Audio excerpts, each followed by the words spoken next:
도련님께 이야기할 것이 있사옵니다. 내 인연 네 말이 사실이냐? 감히 거짓을 고하면 용서치 않으리라. 도련님께서 이 집안의 주인이 되시려면 그 땅 문서가 필요할 것이옵니다. 오늘 밤 형수님은 내 것입니다. 도련님, 잠시만 기다려주세요. 남편이 죽은 날이었습니다. 옥부는 올 시간조차 없었습니다. 곧바로 새 사내의 방으로 보내졌기 때문이지요. 거부할 수 없었지요. 이 집에서는 그게 곧 죽음이었으니까요. 그날 밤 첫 번째 문이 열렸습니다. 며칠 밤낮으로 피운 향냄새가 집안 구석구석에 배어 이제는 제 살냄새인지 향냄새인지 구분조차 되지 않았습니다. 곡소리는 멎었지만 그보다 더한 적막이 산 사람의 숨통을 조여왔지요. 과부 옥부는 텅 빈 남편의 방에 홀로 앉아 있었습니다. 함께 고른 자개장, 나란히 걸어둔 홀레복, 그가 옥분의 머리를 빗겨주던 작은 경대까지 모든 것이 그대로인데 정작 가장 중요한 사람만 한 줌째로 변해버렸습니다. 넉나간 사람처럼 앉아있던 옥부는 문 밖의 거친 발소리에 어깨를 떨었습니다. 시어머니의 명을 받은 하인이 옥분을 대청마루로 끌고 갔지요. 그곳에는 시어머니와 3명의 시동생이 이미 자리를 잡고 앉아 있었습니다. 마치 오랫동안 이 순간을 기다려온 사람들처럼 말입니다. 안녕하세요. 조선사연야담입니다. 어르신들, 구독과 좋아요를 부탁드립니다. 건강하십시오. 바로 시작합니다. 내년 때문에 우리 가문의 대가 끊기게 생겼다. 태하가 마지막 힘을 쥐어짜 남긴 유언이니 너는 토시 하나 거역할 수 없을 것이다. 시어머니는 짐승처럼 으르렁거리며 유서를 펼쳤습니다. 그것은 종이가 아니라 옥분의 남은 인생을 갈갈이 찢어버릴 칼날이었습니다. 남편의 필체가 분명했지만 내용은 지옥의 악귀가 쓴 저주와도 같았지요. 한 글자 한 글자 읽어 내려갈 때마다 옥분의 세상이 무너져 내렸습니다. 숨이 턱 막히고 귓속이 윙윙 울리며 눈앞이 아득해졌어요. 가문의 대를 잇기 위해 3명의 시동생과 차례로 하룻밤씩 보내라는 내용이었습니다.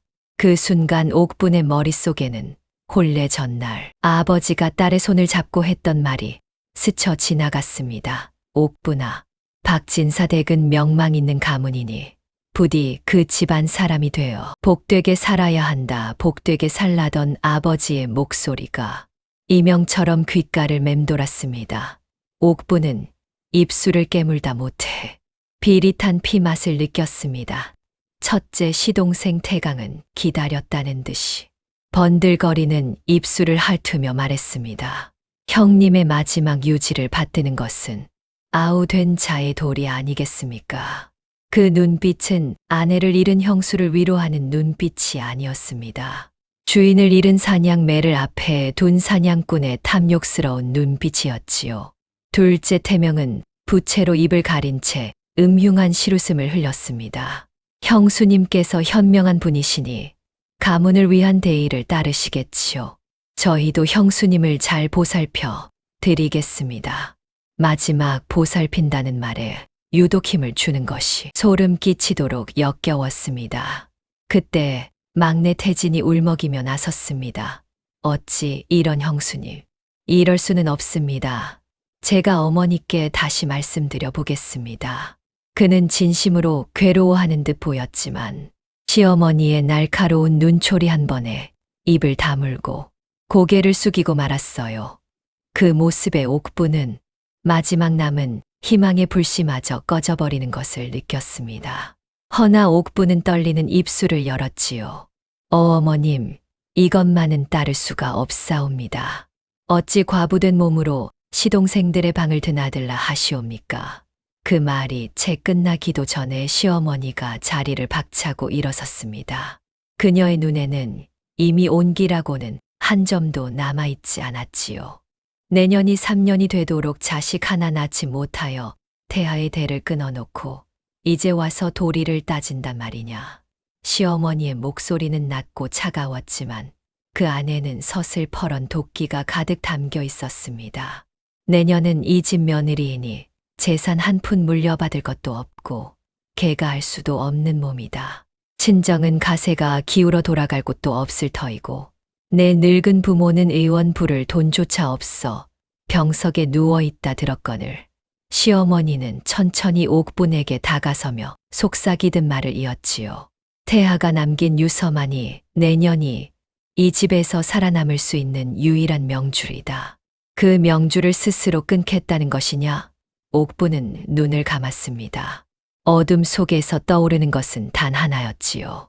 의원 한 번 부르지 못한 채 병석에 누우신 늙은 부모님의 얼굴이었습니다. 지금 이 순간 그분들께 약 한 첩 지어드릴 수 있는 사람은 이 세상에 오직 자신뿐이었지요. 옥분은 결국 무너져 내렸습니다. 끓어오르던 분노는 차갑게 식어 절망이 되었고 저항하려던 의지는 산산조각 나버렸지요. 따르겠습니다. 옥분의 입에서 나온 것은 목소리가 아니라 쇳소리 섞인 한숨이었습니다. 그날 밤 옥분은 하인에게 짐짝처럼 이끌려 첫째 태강의 방으로 향했습니다. 길고 어두운 복도를 걷는 동안 옥분은 제 발소리가 마치 제 목숨이 사그라드는 소리처럼 들렸지요. 방문 앞에 선 옥분은 문고리를 잡은 채 한참을 움직이지 못했습니다. 이 문을 여는 순간 남편의 아내였던 옥분은 죽고 그저 새 사내의 사욕을 채워줄 하나의 도구로 다시 태어나는 것이었습니다. 끼익 소름 끼치는 소리와 함께 문이 열리고 방 안에서 풍겨 나오는 독한 술 냄새와 함께 태강의 거대한 그림자가 옥분을 집어삼켰습니다.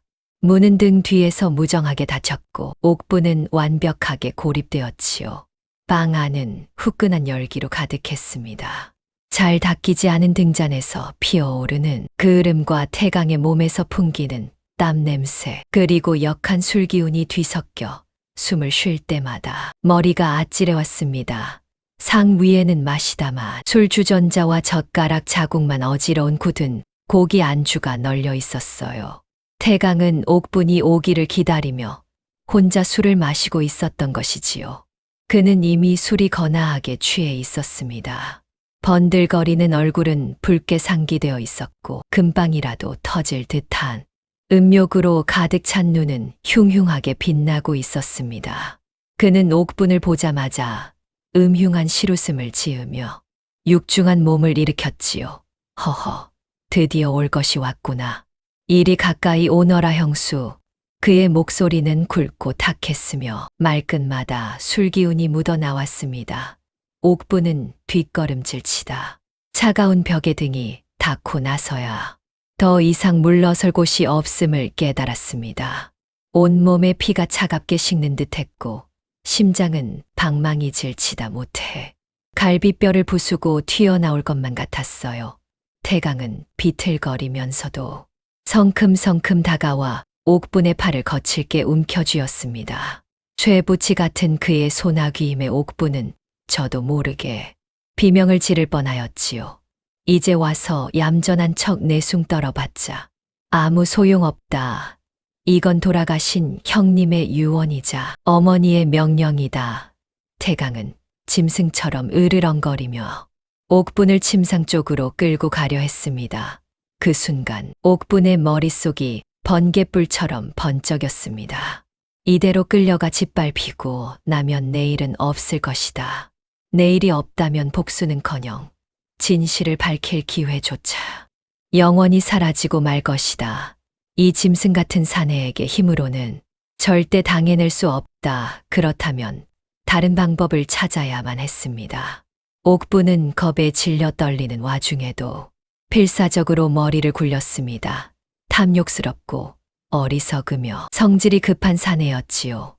옥분의 아버지는 늘 말씀하셨지요. 욕심이 많은 자는 그 욕심으로 망하게 만들어야 한다고 말입니다. 옥분은 마지막 힘을 쥐어짜 그를 뿌리치며 외쳤습니다. 잠깐만요. 도련님, 이러시면 아니 됩니다. 갑작스러운 저항의 태강은 잠시 움찔하며 옥분을 노려보았습니다. 무슨 수작이냐? 감히 내 앞에서 버티는 것이냐? 그의 눈이 더욱 흉포하게 변하는 것을 보며 옥부는 마른 침을 삼켰습니다. 지금이 마지막 기회였습니다. 옥부는 일부러 목소리를 낮추고 주변을 살피는 신용을 하며 은밀하게 속삭였습니다. 도련님께만 드려야 할 이야기가 있습니다. 돌아가신 시아버지께서 남기신 것에 대한 이야기입니다. 시아버지라는 말에 태강의 귀가 번쩍 뜨이는 듯 했습니다.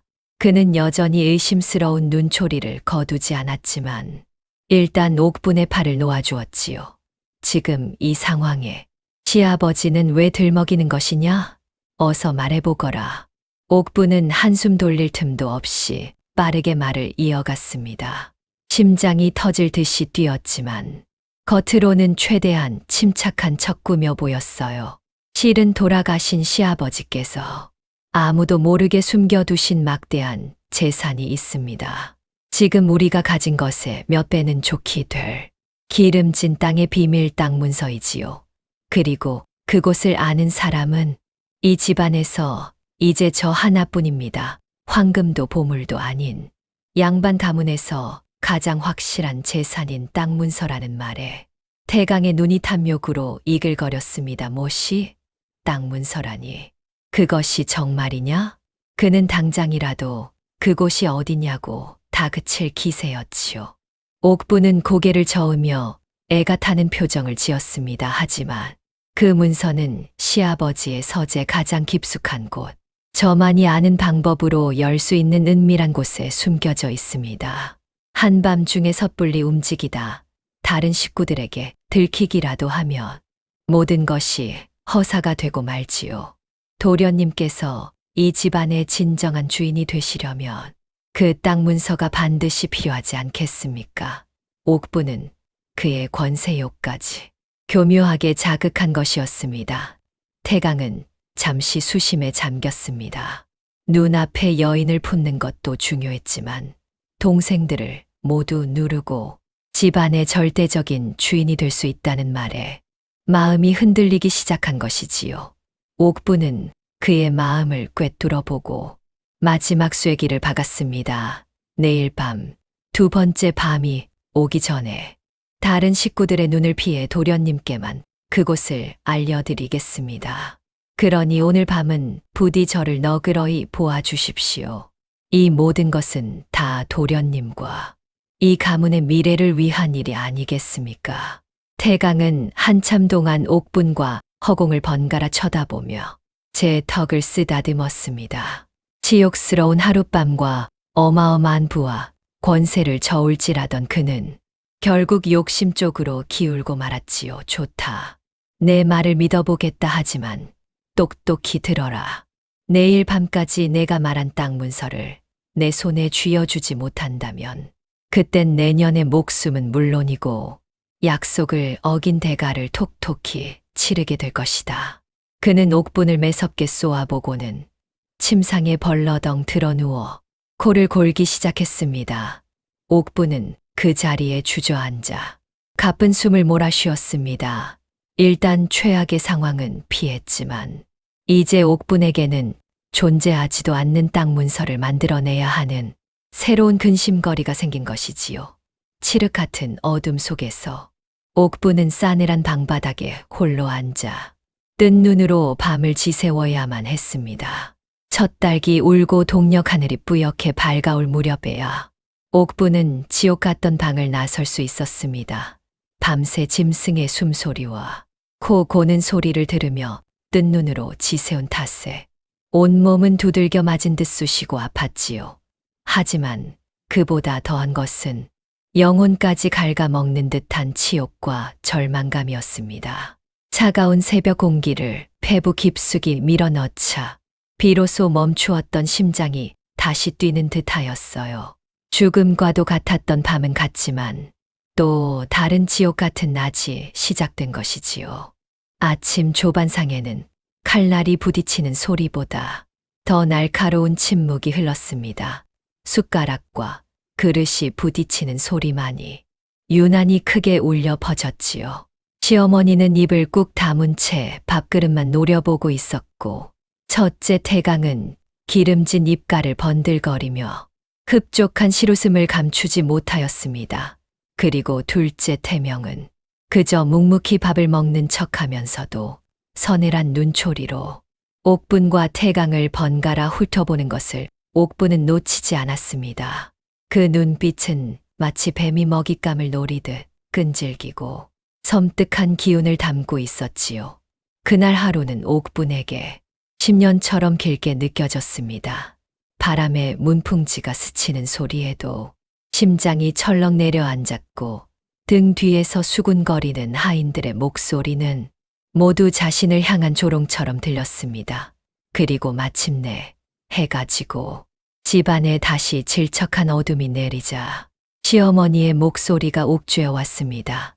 오늘은 둘째의 방으로 들거라. 어제와 똑같은 무표정한 얼굴의 하인이 옥분을 둘째 태명의 방문 앞으로 이끌었습니다. 태강의 방이 썩은 고기 냄새가 나는 짐승의 속을 같았다면 태명의 방은 잘 짜인 거미줄처럼 고요하고 서늘한 기운이 감돌았지요. 방 안에서는 독한 술 냄새 대신 코끝을 은은하게 스치는 묵향이 흘러나왔고 어지러운 술상 대신 사람의 피를 빨아먹고 자란 듯한 오래된 서책들이 사방의 벽을 가득 채우고 있었습니다. 태명은 옥분이 들어서는 것을 보고도 자리에서 일어나지 않은 채 찻잔을 손에 들고 조용히 그녀를 맞이하였어요. 형수님, 험한 밤을 보내셨을 터인데 마음고생이 심하셨겠습니다. 저는 저 무식한 형님처럼 굴지는 않을 터이니 우선 여기 앉아 차부터 한 잔 드시지요. 그의 목소리는 봄바람처럼 나긋나긋했지만 옥분은 그 부드러운 말 속에 숨겨진 겨울의 한기를 느낄 수 있었습니다. 태명은 옥분에게 찻잔을 권하며 천천히 입을 열었습니다. 그의 눈은 웃고 있었지만 그 눈빛은 연못의 깊이를 알 수 없는 검은 물처럼 차갑게 빛나고 있었지요. 제가 어젯밤 형님 방 쪽으로 귀를 기울여 보았는데 어찌 된 일인지 하룻밤 내내 너무나 조용하더이다. 마치 방에 두 사람이 있는 것이 아니라 한 사람만 있는 것처럼 말입니다. 맹수와도 같은 우리 형님이 어찌 그리 고양이 앞에 쥐처럼 얌전히 잠만 주무셨는지 참으로 궁금하지 않겠습니까? 그 말은 질문이 아니었습니다. 모든 것을 알고 있다는 서늘한 선포였지요. 옥분의 심장이 쿵 하고 발밑으로 떨어지는 듯 했습니다. 식은 땀이 등줄기를 타고 흘러내렸어요. 옥분이 아무 대답도 하지 못하자 태명은 찻잔을 내려놓으며 말을 이었습니다. 제 저 어리석은 형님은 아마 형수님의 그럴듯한 거짓말에 속아 넘어갔겠지요. 눈앞에 달콤한 먹잇감보다 더 크고 탐스러운 먹잇감을 던져주었을 테니 말입니다. 그렇지 않습니까? 형수님, 옥분은 더 이상 표정을 숨길 수가 없었습니다. 태명은 그런 옥분을 보며 얼음장처럼 차가운 실웃음을 지었습니다. 보아하니 형수님께서는 보통 여인과는 다른 지혜와 담력을 가지신 분인 듯합니다. 그렇다면 이야기가 더 순탄해지겠군요. 그는 몸을 앞으로 숙이며 목소리를 낮추었습니다. 형수님, 이 위선과 탐욕으로 가득 찬 집안의 진짜 주인이 되고 싶지 않으십니까? 저 무식하고 탐욕스러운 형님, 그리고 마냥 착한 척하지만 그 속을 도무지 알 수 없는 막내 동생을 모두 제치고 말입니다. 실로 무서운 제안이었습니다. 옥분은 간신히 목소리를 쥐어짜 대답하였어요. 제가 도련님을 어찌 믿고 그런 엄청난 일을 도모하겠습니까? 태명은 기다렸다는 듯이 대답했습니다. 믿음은 지금부터 만들어가면 되는 것입니다. 형수님. 저 어리석은 형님은 아버지의 재산을 몰래 빼돌려 투전 빚을 갚느라 정신이 없습니다. 어머니께서는 그것을 알면서도 장남이라는 이유로 눈 감아주고 계시지요. 그리고 막내 태진이 그놈은 겉보기와는 전혀 다른 놈입니다.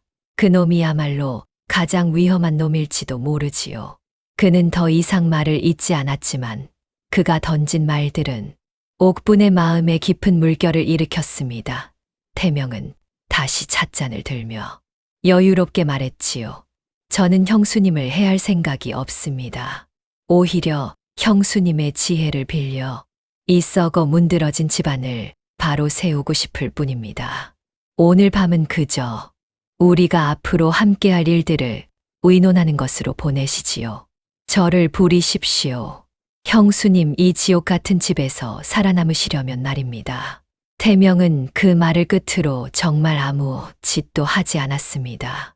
그는 밤새도록 옥분에게 집안의 비밀과 형제들의 약점, 그리고 시어머니의 재산에 대한 이야기들을 들려주었지요. 옥분은 그가 하는 말을 하나도 놓치지 않고 머릿속에 새겨 넣었습니다. 뱀의 굴에 들어와 뱀의 혀가 들려주는 소리를 듣고 있는 것이지요. 두 번째 밤이 밝아올 무렵 옥분은 온몸의 기운이 다 빠져나가는 것을 느꼈습니다. 몸은 상하지 않았지만 정신은 너덜너덜해진 기분이었어요. 첫 번째 밤이 육체의 지옥이었다면 두 번째 밤은 정신의 지옥이었습니다. 그리고 옥분은 이제 깨닫게 되었습니다.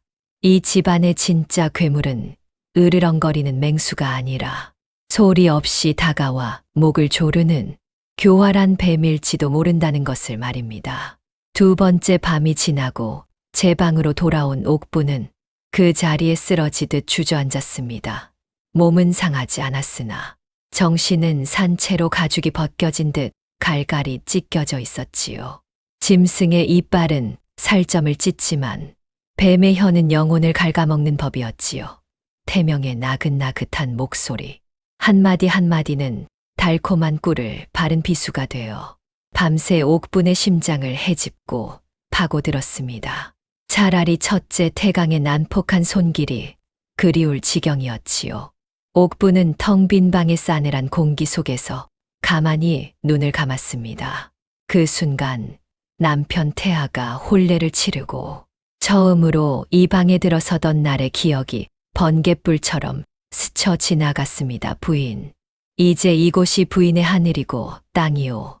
내가 평생 그 하늘을 이고 그 땅을 밟으며 부인만을 지켜주겠소.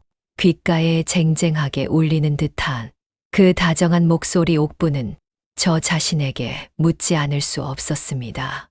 그렇게 다정했던 사람이 왜 나를 이 불구덩이 같은 지옥으로 밀어 넣었을까? 도무지 앞뒤가 맞지 않았습니다. 사랑하는 아내에게 그런 끔찍한 유언을 남길 사내가 아니었지요.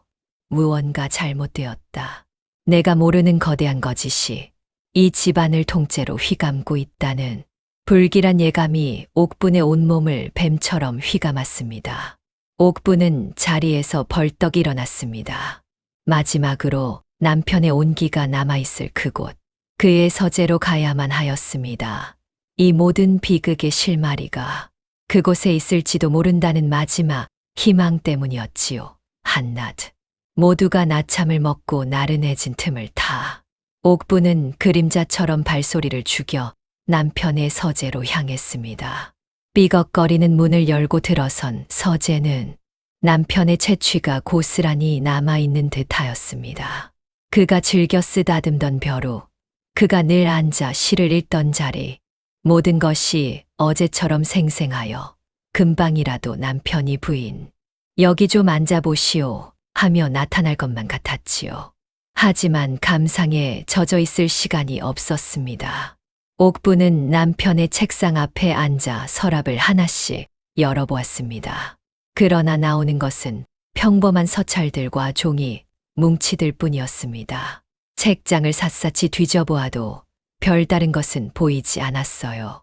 시간이 흐를수록 옥분은 초조해졌습니다. 희망으로 두근거리던 심장이 차가운 절망의 심연으로 다시 가라앉고 있었지요. 포기하고 돌아서려던 바로 그 순간이었습니다. 옥분의 눈에 책장 가장 구석진 자리, 다른 책들에 가려져 잘 보이지 않던 낡은 책 한 권이 들어왔습니다. 그것은 남편이 어릴 적부터 손때가 묻도록 보아 달고 다른 낡은 이야기책이었지요. 남편은 종종 이 책을 꺼내 읽으며 책 속에 담긴 지혜를 옥분에게 들려주곤 하였습니다. 사람의 마음이란 이 책과 같아서 자세히 들여다보지 않으면 그 안에 숨겨진 진짜 이야기를 놓치기 마련이라오. 옥부는 무언가에 이끌리듯 그 책을 꺼내 들었습니다. 책을 넘기던 옥분의 손길이 어느 한 곳에서 멈추었습니다. 책의 중간 부분이 다른 곳과 달리 풀로 붙인 듯 뻣뻣하고 두꺼웠기 때문이지요. 옥부는 가슴이 세차게 뛰는 것을 느끼며 조심스럽게 손톱으로 그 부분을 긁어보았습니다. 그러자 놀랍게도 두 장의 종이가 얇게 갈라지며 그 사이에 숨겨져 있던 은밀한 곳이 드러났습니다. 그리고 그 안에는 검붉은 피가 말라붙어 갈색으로 변해버린 끔찍한 흔적이 남아 있었습니다. 그것은 누군가 죽어가며 마지막 힘을 쥐었자 손가락에 피를 묻혀 남긴 혈서였지요. 옥부는 숨을 쉴 수가 없었습니다. 세상이 빙글빙글 도는 것 같았지요. 피로 쓰인 두 단어는 죽은 남편이 마지막으로 남긴 처절한 절규이자 이 집안에 숨겨진 추악한 진실을 가리키는 서늘한 증거였습니다. 떨리는 눈으로 그 글자를 읽는 순간 옥분의 입에서 비명 아닌 비명이 터져 나왔습니다. 동막내. 옥분의 입에서 터져 나온 것은 비명이 아니라 억장이 무너져 내리는 깊은 탄식이었습니다. 항상 자신을 격해주던 다정한 눈빛, 금방이라도 울음을 터뜨릴 듯 선한 얼굴을 하고 있던 막내 시동생 태진. 그가 남편을 도구로 해한 범인일지도 모른다는 사실은 옥분에게 그 어떤 치욕보다 더 큰 충격과 고통을 안겨주었습니다. 그 다정함은 모두 거짓이었단 말인가? 그 걱정스러운 눈빛은 모두 위선이었단 말인가? 옥부는 피 묻은 서책을 가슴에 품고 한참을 흐느꼈습니다. 하지만 그녀의 뜨거운 눈물은 이내 차갑게 식어갔습니다. 슬픔이 있던 자리에 들불처럼 뜨거운 분노가 배신감이라는 기름을 끼얹고 활활 타오르기 시작한 것이지요. 이제 더 이상 울고만 있을 수는 없었습니다. 그녀는 더 이상 억울하게 당하는 연약한 과부가 아니었습니다. 사랑하는 남편의 원한을 갚고 이 추악한 가문을 심판해야 할 복수의 화신이 되어야만 했습니다. 옥부는 눈물을 닦고 자리에서 일어났습니다. 그녀의 눈빛은 더 이상 슬픔에 젖어 있지 않았습니다. 그곳에는 오직 이글거리는 불꽃만이, 모든 것을 태워버릴 지옥의 불꽃만이 타오르고 있었지요. 옥부는 피 묻은 서책을 조심스럽게 옷고름 깊숙이 숨겼습니다. 이것은 이제 그녀가 가진 가장 강력한 무기이자 길고 긴 복수의 시작을 알리는 비정한 신호탄이었지요. 그날 이후 옥부는 더 이상 예전의 옥분이 아니었습니다. 뜬 눈으로 밤을 새우고도 지친 기색 하나 없었으며 음식에는 거의 손도 대지 않았으나 그 눈빛만은 꺼지지 않는 화토불처럼 이글이글 타오르고 있었지요.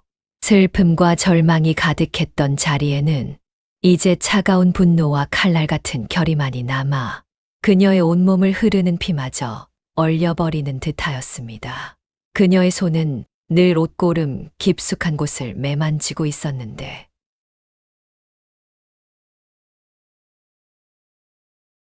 그 안에는 죽은 남편이 남긴 피 묻은 서책이 그녀의 심장 박동과 함께 살아 숨 쉬고 있었지요. 옥부는 이제 웃지도 울지도 않았습니다. 그저 그림자처럼 조용히 집안을 오가며 모든 것을 눈에 담고 귀에 새겼습니다. 첫째, 태강의 어리석은 탐욕. 둘째, 태명의 교활한 눈짓. 그리고 아무것도 모르는 척 순진한 얼굴로 형제들 사이를 오가는 막내 태진의 위선적인 모습까지. 이 집안은 거대한 노름판 무대였고 모두가 제 역할을 제 탈을 쓰고 노는 광대들이었으며 오직 옥분만이 그 추악한 노름판의 진실을 아는 유일한 구경꾼이었습니다.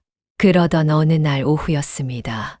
옥분이 텅 빈 마루에 앉아 넋나간 사람처럼 마당을 내려다보고 있을 때였지요. 평생 이 집안에서 바느질로 살아온 허리가 기역자로 굽은 늙은 친모가 조용히 다가와 그녀의 곁에 앉았습니다.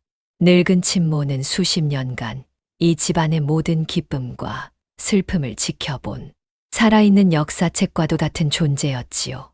그녀는 아무 말 없이 실과 바늘로 얽힌 거칠고 주름진 제 손으로 옥분의 손을 가만히 감싸 쥐었습니다. 마님, 손이 많이 상하셨습니다. 그 목소리는 낙엽처럼 바싹 말라 있었지만 그 안에는 깊은 연민이 담겨 있었지요. 옥분은 가시 돋친 고슴도치처럼 경계하며 손을 빼려 하였으나 노파의 손은 뿌리치기 힘든 따스함을 가지고 있었습니다. 노파는 옥분의 귓가에 대고 모기만 한 소리로 속삭였습니다. 죽은 서방님을 너무 원망치 마셔요. 그분이야말로 이 집안에서 가장 가여운 분이셨으니. 그 말에 옥분의 심장이 쿵 하고 내려앉았습니다. 옥분은 고개를 돌려 처음으로 늙은 친모의 눈을 똑바로 쳐다보았지요. 그 눈은 오랜 세월의 풍파로 흐릿하였으나 그 안에는 무언가 깊은 진실이 담겨 있는 듯하였습니다. 옥분은 친모를 시험해 보기로 마음먹었지요. 할머니는 돌아가신 서방님이 어떤 분이셨다 생각하셔요? 늙은 친모는 잠시 눈을 감고 옛 기억을 더듬는 듯하더니 더욱 낮은 목소리로 대답하였습니다. 그 목소리는 다른 이가 들을세라 바람 소리에 섞여 흩어질 듯 가늘고 떨렸지요. 제가 아는 도련님은 세상 누구보다 마음이 따뜻하고 올곧은 분이셨습니다. 허나 그분께서는 돌아가시기 며칠 전부터 막내 도련님이 정성스레 지어 올린 탕약을 드시고는 밤마다 잠 못 이루고 괴로워하셨지요. 마치 속에서 불이라도 나는 듯 가슴을 치며 고통스러워하셨습니다. 제가 그때 그 탕약 그릇을 내어오며 보니 그릇 바닥에 이상한 찌꺼기가 남아있는 것을 똑똑히 보았습니다. 늙은 친모의 이 한마디는 옥분이 가슴에 품고 있던 피 묻은 서책의 마지막 조각을 완벽하게 맞추는 열쇠였습니다. 막내 태진 바로 그 자가 남편에게 독을 먹였던 것입니다. 옥분은 온몸에 피가 역류하는 듯한 끔찍한 전율을 느꼈습니다. 이제 모든 것이 확실해졌습니다. 옥분은 더 이상 망설이지 않았지요. 그녀는 친모의 손을 마주 잡고는 제 옷고름 깊숙이 숨겨두었던 바로 그 피 묻은 서책을 꺼내 보여주었습니다. 또 막내라고 쓰인 섬뜩한 혈서를 본 늙은 친모는 하는 비명을 삼키며 제 입을 틀어막았습니다. 그녀의 늙은 눈에서 굵은 눈물이 쉴 새 없이 흘러내렸지요. 이럴 줄 알았지. 내 이럴 줄 알았어. 그 악독한 놈이 기어이 불쌍한 우리 도련님을. 늙은 친모는 그 자리에 엎드려 한참을 소리 죽여 오열하였습니다. 그것은 단순히 한 사람의 죽음에 대한 슬픔이 아니었습니다. 수십 년간 이 집안에 헌신하며 보아온 모든 위선과 거짓에 대한 쌓이고 쌓인 울분이 한꺼번에 터져 나온 것이었지요. 한참 만에 고개를 든 늙은 친모의 눈빛은 더 이상 연민에 젖어 있지 않았습니다. 그 눈에는 옥분의 것과 같은 차갑고 단단한 복수의 불꽃이 타오르고 있었지요. 그녀는 옥분의 발치에 엎드려 맹세하였습니다. 마님, 이 늙은 몸뚱이가 아직 쓸모가 남아있다면 마님의 손과 발이 눈과 귀가 되어드리겠습니다. 부디 저 악독한 것들에게 하늘의 벌을 내리실 때 이 늙은 것을 도구로 써주시옵소서. 옥분은 말없이 그녀를 일으켜 세웠습니다. 두 여인의 손이 굳게 마주 잡혔지요. 한 사람은 억울하게 죽은 남편의 한을 품은 아내요. 다른 한 사람은 아들처럼 아끼던 주인의 죽음을 목도한 충직한 종이었습니다. 신분은 달랐으나 그들의 목표는 단 하나였지요. 옥분이 마침내 입을 열었습니다. 그녀의 목소리는 강철처럼 차갑고 흔들림이 없었습니다. 제가 무엇을 하면 되겠습니까? 지금은 때가 아니옵니다. 저 교활한 뱀 같은 둘째 도련님과 살인자 막내 도련님 모두 마님을 예의주시하고 있을 것입니다. 섣불리 움직였다가는 모든 것이 허사가 될 것이옵니다. 우선은 아무것도 모르는 척, 그저 순응하는 척, 저들의 경계심을 풀어야만 합니다. 그동안 소인이 집안 구석구석을 살피며 그놈들의 죄를 밝힐 더 확실한 증좌를 찾아내겠나이다. 늙은 친모의 말은 실로 지혜로웠습니다. 복수는 뜨거운 분노가 아니라 차가운 냉철한 정신으로 해야 하는 것임을 옥부는 깨달았지요. 알겠습니다. 할머니만 믿겠습니다. 소인이 마님의 눈과 귀가 되어드리겠습니다. 그러니 마님께서는 칼날을 가시옵소서. 가장 어둡고 가장 깊은 곳에서 휘두를 단 한 번의 칼날을 말입니다. 그날 이후 옥분의 집에는 작은 골방 하나가 더 생긴 셈이었습니다. 아무도 모르게 두 여인은 밤마다 만나 기별을 나누고 치밀하게 복수를 계획하기 시작하였지요. 그렇게 칠흑 같은 어둠 속에서 진실을 밝히려는 두 개의 작은 불씨가 만나 하나의 거대한 횃불이 될 준비를 하고 있었던 것입니다. 그날 이후 옥부는 마치 다른 사람이 된 듯하였습니다. 얼굴에서는 핏기가 사라지고 두 눈의 총기 또한 흐려져 그저 영혼이 빠져나간 허수아비처럼 집안을 오갈 뿐이었지요. 시키는 일에는 토 한 번 달지 않고 묵묵히 따랐으며 밥상에서는 숟가락 드는 신용만 하다 물리기 일쑤였습니다. 혹여 누군가 말을 걸기라도 하면 화들짝 놀라며 고개를 숙이니 그 모습은 영락없이 모든 것을 체념하고 삶의 의지를 놓아버린 가련한 여인의 모습 그대로였지요. 시어머니는 그런 옥분을 보며 혀를 찼습니다. 쯧쯧. 이제야 제 분수를 아는 개로구나. 교활한 둘째 태명은 옥분이 자신의 제안에 완전히 굴복하였다고 믿고는 흡족한 시루숨을 지으며 다음 흉계를 꾸미고 있었지요. 오직 늙은 친모만이 밤마다 옥분의 방을 찾아와 그녀의 텅 빈 눈동자 속에 이글거리는 차가운 불꽃을 보고는 조용히 고개를 끄덕일 뿐이었습니다. 살얼음판을 걷는 듯한 나날이었습니다. 하루는 옥분이 마당의 장독대를 닦고 있을 때였지요. 술이 거나하게 취한 첫째 태강이 어슬렁거리며 다가와 그녀의 앞을 가로막았습니다. 그는 잔뜩 찌푸린 얼굴로 옥분을 노려보며 거친 목소리로 윽박질렀지요. 이년아, 대체 그 비밀 땅 문서는 언제쯤 내 손에 쥐어줄 셈이냐? 내년이 나를 감히 희롱하는 것이냐? 옥분은 겁에 질린 얼굴로 땅바닥에 엎드리며 떨리는 목소리로 대답하였습니다. 도련님, 아직은 때가 아닙니다. 조금만 더 기다려 주시면. 하지만 술에 취한 태강에게는 그런 말이 들릴 리가 없었지요. 시끄럽다. 내년을 믿은 내가 병신이었지. 당장 그곳이 어디인지 불지 못할까. 그는 짐승처럼 포효하며 옥분의 연약한 어깨를 움켜쥐고 흔들기 시작하였습니다. 옥분은 비명조차 지르지 못하고 속수무책으로 흔들렸지요. 바로 그때였습니다. 형님, 지금 무얼 하시는 겁니까? 서리빨처럼 차가운 목소리가 두 사람 사이에 끼어들었습니다. 돌아보니 그곳에는 막내 시동생 태진이 믿을 수 없다는 표정으로 서 있었지요. 그의 얼굴은 분노로 붉게 상기되어 있었습니다. 태강이 주춤하며 손을 놓자 태진은 성큼성큼 다가와 옥분의 앞을 막아서며 형을 매섭게 쏘아보았습니다. 아무리 그래도 그렇지 어찌 형수님께 이리 무례하게 구실 수 있습니까? 아버님께서 이 사실을 아시면 무엇라 하시겠습니까? 태진의 다그침에 태강은 내가 뭘 안다고 나서느냐 라며 버럭 소리를 질렀지만 동생의 서슬퍼런 기세에 눌려 결국 욕설을 내뱉으며 자리를 뜨고 말았지요. 태진은 멀어져 가는 형의 뒷모습을 한참이나 노려보다가 이내 걱정스러운 얼굴로 옥분에게 다가왔습니다. 그는 조심스럽게 옥분을 부축하여 일으켜 세웠지요. 형수님, 상하신 데는 없으십니까? 많이 놀라셨지요.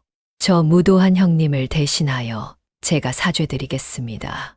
그의 눈빛은 한없이 투명하여 그 어떤 의심도 품을 수 없게 만들었고 그 목소리는 진심 어린 염려로 가득 차 있었습니다. 옥부는 순간 저도 모르게 흔들리고 말았습니다.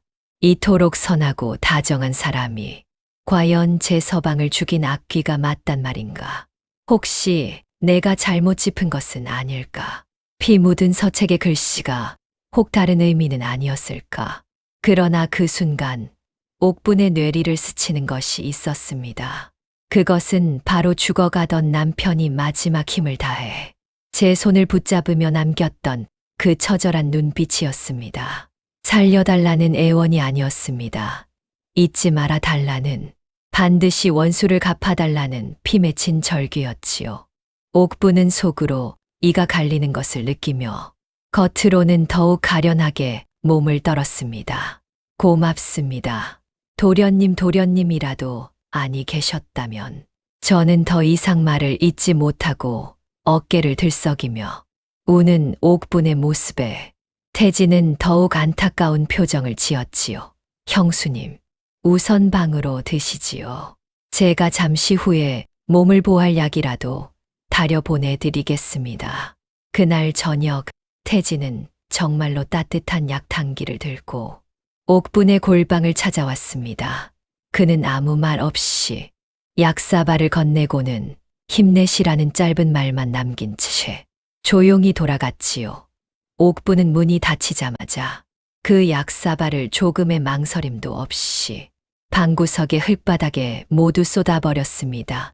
약물이 스며든 흙이 검게 변하며 씩 하고 끓어오르는 모습은 보이지 않았지만 옥부는 알고 있었습니다.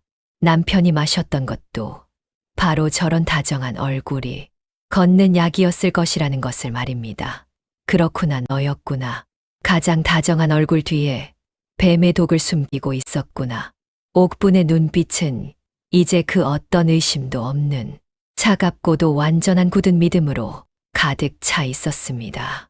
그리고 며칠 뒤 늙은 친모가 한밤중에 다시 옥분의 방을 찾아왔지요. 그녀의 얼굴은 어느 때보다 더 창백하고 굳어 있었습니다. 마님 찾았습니다. 그놈의 죄를 밝힐 또 다른 증거를 말입니다. 그녀는 떨리는 손으로 품속에서 잡고 낡은 약재 주머니 하나를 꺼내 보였습니다. 이것은 얼마 전 막내 도련님이 몰래 뒷산에 파묻고 온 것을 제가 밤새 땅을 파서 찾아낸 것이옵니다. 안에는 소량의 약재 찌꺼기가 남아 있었는데 제가 젊었을 적 의원댁에서 잠시 일을 배운 적이 있어 알아보니 이것은 아주 귀한 약초이면서도 다른 약재와 잘못 섞어 쓰면 사람을 서서히 죽음에 이르게 하는 무서운 독초였사옵니다. 이제 모든 것이 맞아떨어졌습니다. 남편의 피눈물 어린 혈서와 늙은 친모가 찾아낸 이 독초 주머니, 이것이면 살인자 태진의 목에 밧줄을 맬 수 있었습니다. 옥부는 늙은 친모의 손을 부여잡았습니다. 할머니, 이제 마지막 밤이 머지않았습니다. 운명의 세 번째 밤. 가장 다정한 얼굴을 한 흉기와의 마지막 밤이 지척으로 다가오고 있었던 것이지요. 저녁상이 물러가고 집안에 쥐죽은 듯한 정적이 내리자 마침내 시어머니의 메마른 목소리가 옥분의 귓전을 파고들었지요. 오늘은 막내의 방으로 들거라. 그 목소리에는 이제 그 어떤 감정도 실려 있지 않았습니다. 그것은 그저 정해진 순서를 알리는 무심한 전갈일 뿐이었지요. 지난 이틀 밤 동안 옥부는 짐승의 탐욕과 뱀의 교활함을 온몸으로 겪어내야 하였습니다. 그리고 오늘 마지막 밤 그녀는 가장 다정한 얼굴 뒤에 가장 잔인한 속내를 숨긴 사람의 탈을 쓴 흉물과 마주해야만 하였지요. 옥부는 조용히 자리에서 일어났습니다. 첫째 날처럼 공포에 질려 몸을 떨지도 않았고 둘째 날처럼 모욕감에 입술을 깨물지도 않았습니다. 그녀의 움직임은 더없이 고요하고 차분하였으며 마치 오래전부터 정해진 길을 걷는 사람처럼 한치의 망설임도 없었지요. 제 방으로 돌아온 옥부는 낡은 경대 앞에 앉았습니다. 거울 속에 비친 것은 더 이상 억울함에 울던 가여운 과부가 아니었습니다. 핏기 하나 없는 창백한 얼굴, 퀭하게 들어간 두 눈, 허나 그 눈에는 이제 지옥의 불꽃보다 더 차갑고 강철보다 더 단단한 빛이 서려 있었지요. 그것은 재물이 되기를 거부하고 스스로 심판자가 되기로 결심한 자의 눈빛이었습니다. 그녀는 품속 깊숙한 곳을 더듬었습니다. 손끝에 닿는 낡은 서책에 감촉 죽은 남편의 피가 스며들어 돌처럼 차갑고 무거워진 바로 그 증거물이었지요. 그리고 그 옆에는 늙은 친모가 건네준 작은 약재 주머니가 차갑게 자리하고 있었습니다. 이것이 그녀의 칼이요. 그녀의 창이었습니다. 옥부는 눈을 감고 마지막으로 남편의 얼굴을 떠올렸습니다. 그의 마지막 숨결.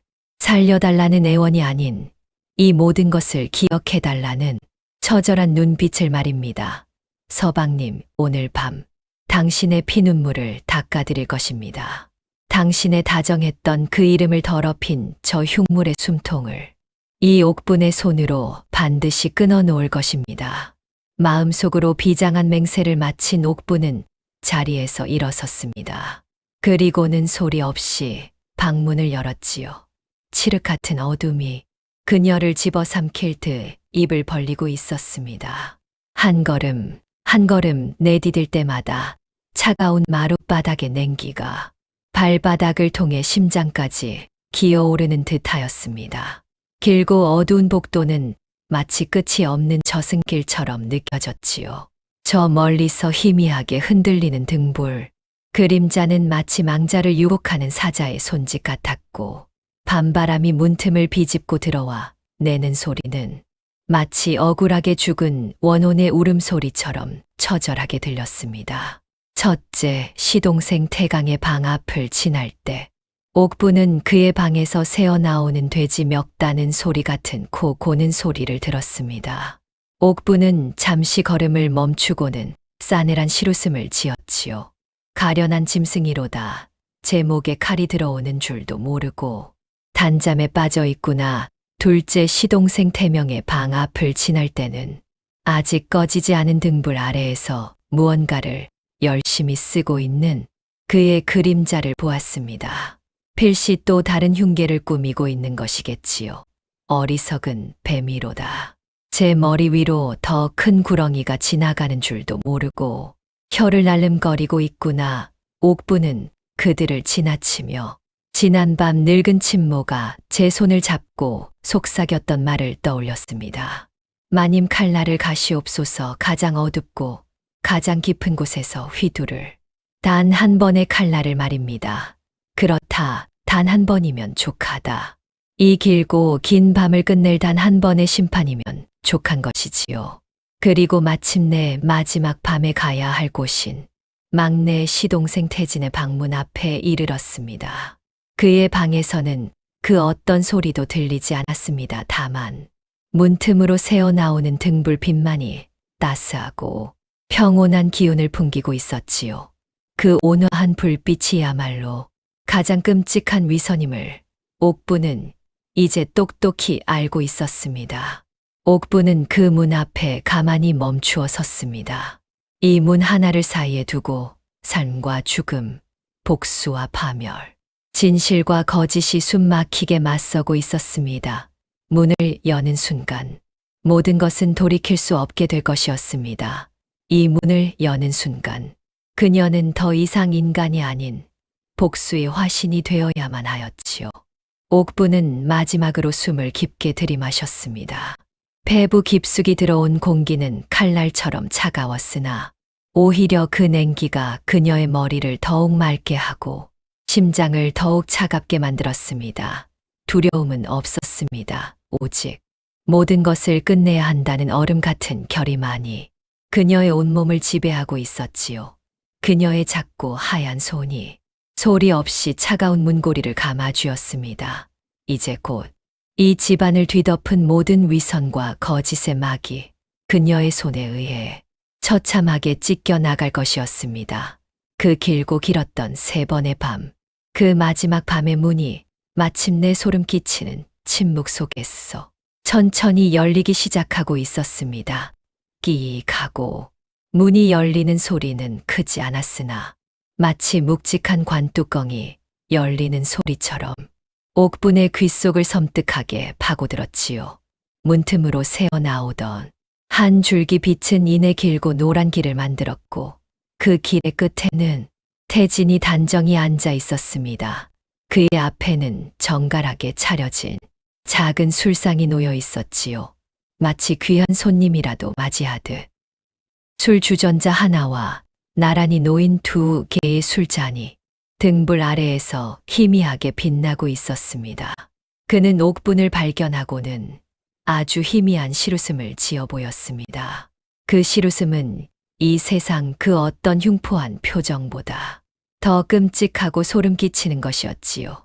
옥분은 마른 침을 삼켰습니다. 그렇구나, 모든 것이 준비되어 있었구나.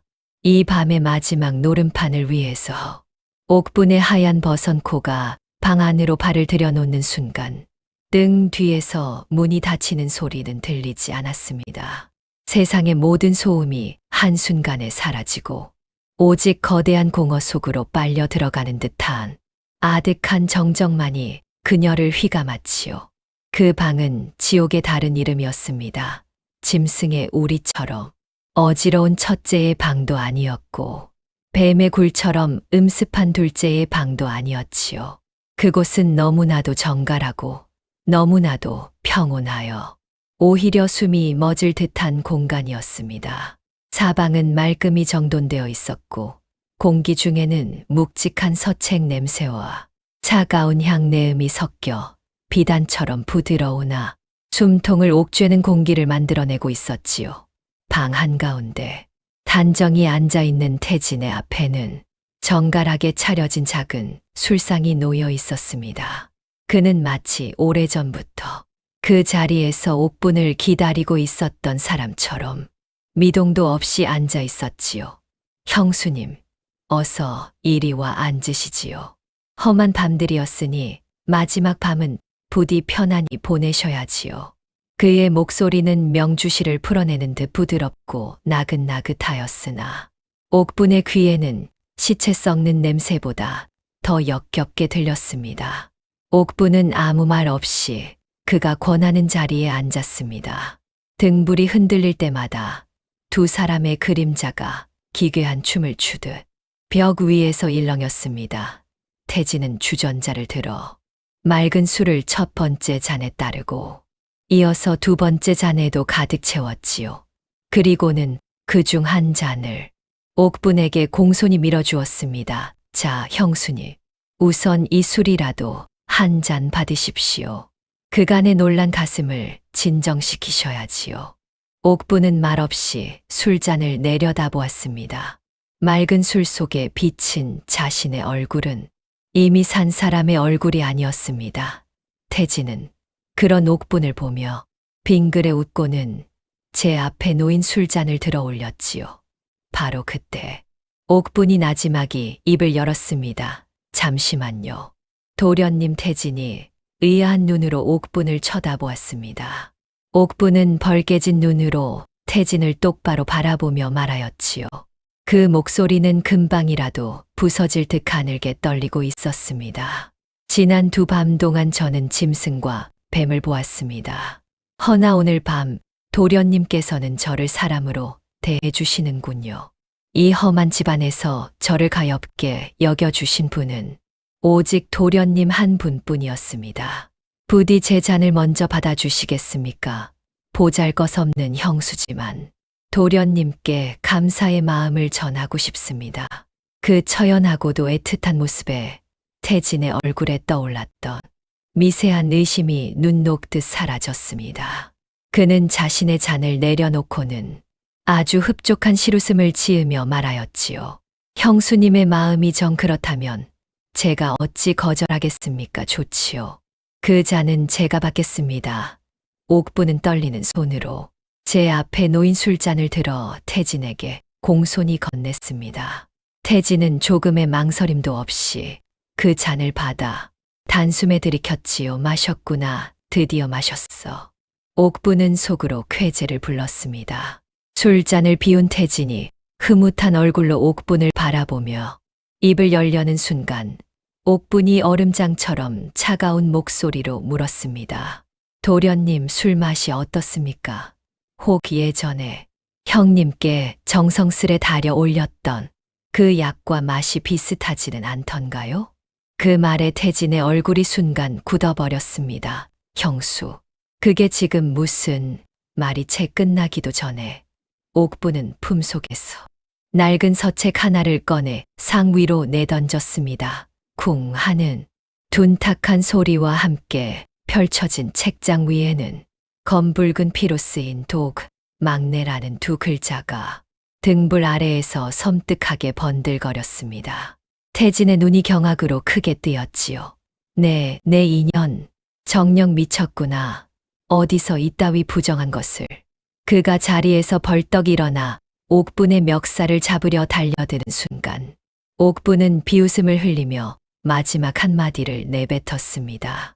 그 목소리는 더 이상 인간의 것이 아니요. 지옥의 밑바닥에서 울려 퍼지는 원혼의 저주와도 같았지요. 내가 마신 것은 술이 아니니라. 내가 내 형님의 목숨을 앗아갈 때 썼던 바로 그 독초를 내가 밤새 진하게 달여 만든 물이다. 그 말이 떨어지는 순간 태진의 얼굴이 하얗게 질리다 못해 푸른 빛이 돌기 시작하였습니다. 독이라니. 내 년이 감히 나에게 독을 먹였단 말이냐. 그는 제 목을 움켜쥐고 바닥을 구르기 시작했습니다. 실제로 독이 퍼져서가 아니라 죽음의 공포가 그의 온몸을 올가매기 시작한 것이지요. 옥부는 차갑게 그를 내려다보며 말했습니다. 살고 싶으냐? 그렇다면 말하거라.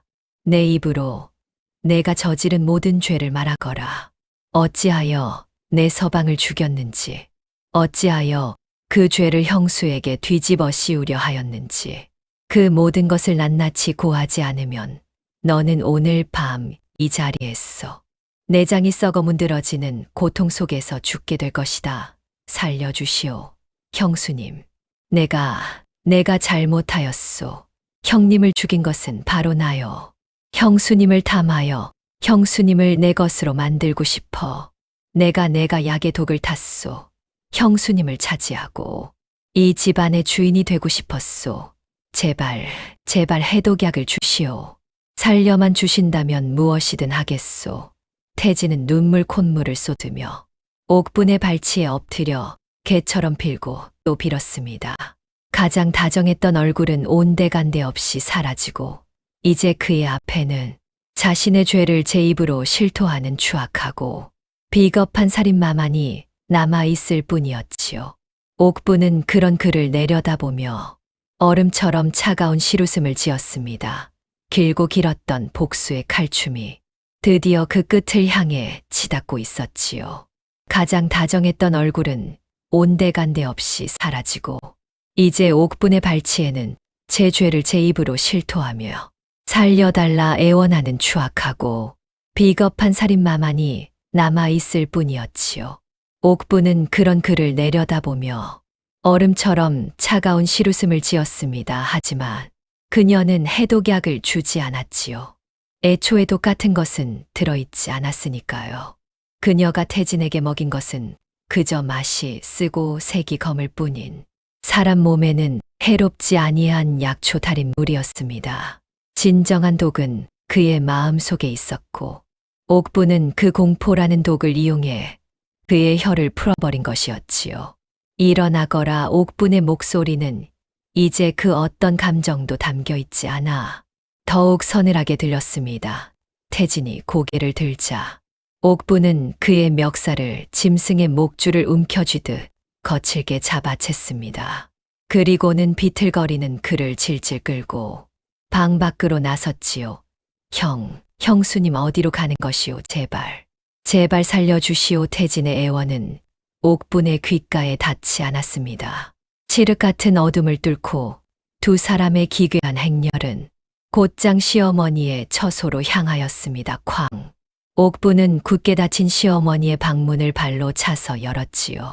잠결에 놀라 자리에서 일어나려던 시어머니는 산발을 한 채 서리발 같은 기세로 서 있는 옥분과 그녀의 손에 목이 잡혀 개처럼 끌려온 막내 아들 태진의 모습을 보고는 경악을 금치 못하였습니다. 내 인연, 이 밤중에 행패가냐, 지금 무얼 하는 짓이냐. 시어머니의 고함 소리에 소란을 듣고 달려온 첫째 태강과 둘째 태명, 그리고 늙은 친모까지 방 안으로 모여들었지요. 온 가족이 모인 것을 확인한 옥부는 태진의 멱살을 잡고 있던 손을 놓아버렸습니다. 태진은 그대로 시어머니의 발치 앞으로 짐짝처럼 나동그라졌지요. 옥부는 이글거리는 눈으로 시어머니를 쏘아보며 말했습니다. 어머님 보시지요. 어머님께서 그리도 애지중지하시던 어머님의 착하고 어여쁜 막내 아들의 진짜 얼굴을 말입니다. 태진은 어미의 치마폭에 매달려 울부짖었습니다. 어머니, 저 여인이, 저 요망한 것이 저에게 독을 먹였습니다. 저를 죽이려 합니다. 어머니. 그 말에 시어머니는 넋을 잃고 옥분에게 달려들 기세였지요. 독이라니. 내 이 천한 것이 감히 내 아들에게. 그러나 옥분은 한 걸음도 물러서지 않고 품속에서 피 묻은 서책과 낡은 약재 주머니를 꺼내 바닥에 던졌습니다. 독은 제가 먹인 것이 아닙니다. 진짜 독은 바로 어머님의 아드님이 제 서방에게 먹인 것이지요. 여기 제 서방이 죽어가며 남긴 피눈물과 그 독을 버린 증좌가 모두 있습니다. 늙은 친모가 앞으로 나서 서책과 약재 주머니를 시어머니의 눈앞에 들이밀었습니다. 자신의 아들이 형을 죽였다는 증거 앞에서 시어머니는 차마 아무 말도 하지 못하고 입술만 파르르 떨었지요. 그 순간 교활한 둘째 태명이 앞으로 나섰습니다. 그는 모든 상황을 파악하고는 이것이 막내를 제거하고 집안의 권세를 차지할 더없이 좋은 기회임을 직감한 것이지요. 어머니, 제가 그럴 줄 알았습니다. 태진이 놈은 예전부터 형님을 시기하고 형수님께 흑심을 품고 있었지요. 형님이 돌아가신 날 저놈 혼자만 유독 슬퍼하지 않던 것을 제가 똑똑히 보았습니다. 태명의 배신에 태진은 얼굴이 흑빛이 되어 소리쳤습니다. 아니다. 둘째 형님이야말로 형수님을 차지하기 위해 내게 접근하지 않았소. 나와 손을 잡고 첫째 형님을 몰아내자고 꿰어낸 것이 바로 형님이지 않소. 형제 간의 추악한 고발전이 시작되자 가장 어리석은 첫째 태강이 마침내 상황을 파악하고는 분노하여 포효했습니다. 모시, 이 어린 놈의 새끼가 감히 형을 죽이고 형수를 넘봐. 그리고 너는 나를 몰아내려 해. 이 개만도 못한 놈들. 태강은 넋을 잃고 태진에게 달려들어 주먹을 휘둘렀고 집안은 순식간에 아수라장이 되었습니다. 형제들은 서로의 멱살을 잡고 욕설을 퍼부으며 진흙탕 속에서 싸우는 개처럼 뒹굴었지요. 시어머니는 그 꼴을 보며 내 아들들아, 안 된다. 그만해라. 라고 울부짖었지만 아무도 그녀의 말을 듣지 않았습니다. 옥부는 그 모든 광경을 마치 남의 집 불구경하듯 차갑고 무표정한 얼굴로 내려다보고 있었지요. 마침내 시어머니는 모든 것을 체념한 듯 실성한 사람처럼 웃기 시작하였습니다. 하하, 그래. 다 내 탓이다. 내 욕심이 내 아들들을 모두 망쳐버렸구나. 내가 죄인이다. 내가 죄인이야. 그녀는 웃다가 울다가를 반복하더니 결국 흰자위를 드러내며 그 자리에 졸도하고 말았지요. 탐욕으로 쌓아 올린 성이 무너지는 것은 한순간이었습니다. 서로를 물고 뜯던 형제들은 결국 늙은 친모가 고하는 말을 듣고 들이닥친 관아의 포졸들에게 모두 끌려갔고 집안에는 정막만이 흐르게 되었지요. 옥부는 텅 빈 대청마루에 홀로 서서 밤의 차가운 공기를 깊게 들이마셨습니다. 모든 것이 끝이 났구나. 길고 길었던 복수는 끝이 났지만 이상하게도 마음 한구석이 텅 빈 듯 허전하기만 하였습니다. 이제 그녀는 무엇을 위해 살아야 한단 말인가. 바로 그때 어디선가 아련하게 남편의 목소리가 들려오는 듯하였습니다. 부인 이제 그만하면 되었소. 옥부는 눈을 감고 뜨거운 눈물 한 방울을 흘렸습니다. 그것은 복수의 끝을 알리는 눈물이자 지독했던 과거와 작별하는 눈물이었으며 어쩌면 아주 작은 희망의 씨앗을 품은 새로운 시작을 알리는 눈물이었습니다. 그렇게 피바람이 휩쓸고 간 대청마루, 그 처참한 흔적의 한가운데 옥부는 밤새 미동도 없이 앉아 있었습니다. 어젯밤 흘렸던 뜨거운 눈물 한 방울은 이미 차가운 뺨 위에서 흔적도 없이 말라버린 지 오래였지요. 복수는 끝났으나 그녀의 마음은 승리의 기쁨 대신 거대한 공허함만이 겨울 황야처럼 자리하고 있었습니다. 남편의 원수를 갚았으나 죽은 남편은 돌아오지 않았고 제게 남은 것은 이 거대하고 텅 빈 기와집뿐이었지요. 동쪽 창호지 너머로 희미한 새벽빛이 스며들기 시작할 무렵 늙은 친모가 소리 없이 다가와 옥분의 시린 손 위로 따뜻한 손을 포겠습니다. 마님, 밤새 안녕하셨사옵니까? 이제 모든 것이 끝났습니다. 허나 마님의 이야기는 이제부터 시작인 것을요. 옥분이 힘없는 눈으로 그녀를 바라보자 친모는 품속에서 작은 비단 주머니 하나를 꺼내 옥분의 손에 쥐어주었지요.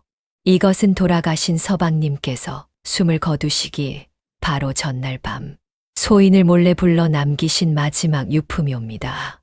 혹여 당신의 뜻이 이루어지지 못할 경우 마님께 꼭 전해달라 신신당부를 하셨지요. 옥분이 떨리는 손으로 주머니를 열자 그 안에는 낡은 서책이 아닌 다정한 필체로 쓰인 짧은 서신 한 통이 들어 있었습니다. 나의 아내 옥분에게 만약 그대가 이 글을 읽고 있다면 나는 이미 이 세상 사람이 아니겠구려. 부디 나를 위해 슬퍼하지도 나를 해친 자들을 원망하며 남은 생을 보내지도 마시오. 그들은 스스로의 죄 때문에 무너질 것이니 그대의 손에 피를 묻힐 필요는 없소. 다만 이 욕심으로 가득 찬 집을 사람을 살리는 집으로 만들어 주시오. 굶주린 자에게는 밥을 주고 추위에 떠는 자에게는 잠자리를 내어주는 그런 따뜻한 집으로 말이오. 그것이 내가 그대에게 바라는 마지막 소원이오. 남편의 마지막 진심을 읽은 옥부는 더 이상 소리내어 울지 않았습니다. 대신 그녀의 얼굴에는 그 어떤 결심보다 더 단단하고 그 어떤 시루슴보다 더 따스한 빛이 서리기 시작하였지요. 그녀는 이제 알았습니다. 자신이 무엇을 위해 살아야 하는지를. 그리고 남편이 진정으로 원했던 것이 무엇인지를 말입니다. 이튿날 아침 옥부는 집안의 모든 종들을 대청마루로 불러 모았습니다. 그리고는 굳게 닫혀있던 쌀 창고의 문을 활짝 열어 젖힐 것을 명하였지요. 여봐라. 곳간 문을 활짝 열어 젖히거라. 오늘부터 이 집의 쌀은 굶주린 이들의 것이고 이 집의 부엌은 배고픈 이들을 위한 것이다. 어서 밥을 지어라. 저작거리의 모든 배고픈 이들이 배불리 먹을 수 있도록 아주 많은 밥을 지어야 할 것이다. 종들은 어리둥절하였지만 옥분의 서슬퍼런 위엄과 자애로운 눈빛에 압도되어 일사불란하게 움직이기 시작하였습니다. 그날 이후 이 집은 더 이상 탐욕의 성이 아니었습니다. 매일 아침이면 대문이 활짝 열렸고 구수한 밥 냄새가 담장을 넘어 저작거리 구석구석으로 퍼져나갔지요. 옥부는 매일같이 가장 허름한 옷을 입고 직접 부엌에 서서 굶주린 이들에게 나누어 줄 국밥을 끓였습니다. 그녀의 곁에는 늙은 친모가 든든하게 자리하고 있었지요. 처음에는 반신반의하던 사람들도 매일같이 이어지는 그녀의 진심 어린 선행에 감동하여 하나둘씩 그녀를 돕기 시작하였습니다. 어떤 이는 장작을 해왔고, 어떤 이는 푸성귀를 가져왔으며, 어떤 이는 그저 곁에서 말벗이 되어 주었지요. 얼음장 같던 기와집은 사람의 온기로 차츰 녹아내렸고, 그곳에는 원망과 저주 대신 감사와 웃음소리가 가득 채워지기 시작하였습니다. 옥부는 더 이상 홀로가 아니었습니다. 그녀의 곁에는 수많은 이웃들이 함께하고 있었지요. 세월이 흘러 옥부는 더 이상 복수에 사로잡힌 과부가 아닌 모든 이에게 존경받는 어진 안주인이 되었습니다. 사람들은 그녀를 약산마님이라 불렀으니 약초처럼 사람을 살리는 은혜가 산과 같다는 뜻이었지요. 그녀는 훗날 마음이 맞는 정직한 사내를 만나 늦게나마 진정한 행복을 찾고 어여쁜 아이들도 낳아 길렀다고 합니다. 그리하여 사람들은 대대손손 이야기했지요. 진정한 복수는 악을 악으로 갚는 것이 아니라 그 악이 자라난 잿더미 위에서 가장 아름다운 선의 꽃을 피워내는 것이라고 말입니다. 한 여인의 지독한 슬픔과 피 맺힌 복수에서 시작된 이 이야기는 그렇게 세상을 구원하는 따뜻한 사랑의 노래가 되어 아주 오랫동안 사람들의 입에서 입으로 전해졌다고 합니다. 이 영상이 마음에 드셨다면 구독과 좋아요, 그리고 따뜻한 댓글로 저희에게 큰 힘을 보태주세요. 조선사연 야담은 앞으로도 어르신들께 더욱 좋은 이야기로 보답드리겠습니다. 늘 건강하시고 행복하십시오.